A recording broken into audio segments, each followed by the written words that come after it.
பள்ளிகள் அருகே தடை செய்யப்பட்ட பொருட்களை விற்பனை செய்வோர் மீது கடும் நடவடிக்கை எடுக்கப்படும் என்று தமிழக அரசு எச்சரித்துள்ளது.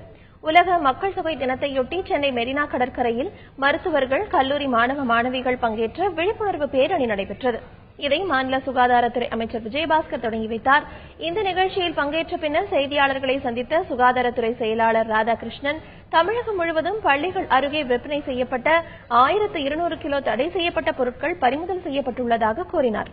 இதுபோன்ற பொருட்களை விற்பனை செய்வோர் மீது கடும் நடவடிக்கை எடுக்கப்படும் என்றும் அவர் எச்சரித்தார். இந்த தடை செய்ய பொருட்கள் பள்ளிக்கு அருகாமையில் மட்டும் இல்லாமல் தமிழகம் முழுவதிலும் இதற்கு தொடர் சோதனை நடத்த வேண்டும் என்று சொல்லி சுகாதாரத்துறையினர், அதில் கூட இருக்கிற பொது சுகாதாரத்துறை, உணவு பாதுகாப்புத்துறை, அப்புறம் அதே மாதிரி காவல்துறை, அவங்க இண்டிபெண்டாகவும், அதே மாதிரி இப்ப நீங்க அண்மையில் பார்த்திருப்பீங்க இன்கம் டாக்ஸ் போன்றவர்களும் தொடர்ந்து நடவடிக்கை எடுத்துட்டு வராங்க. தொடர் சோதனையில நடவடிக்கை எடுத்துட்டு வரோம். அதுல விற்பனை செய்பவர்கள் காவல்துறை மூலமா கடுமையான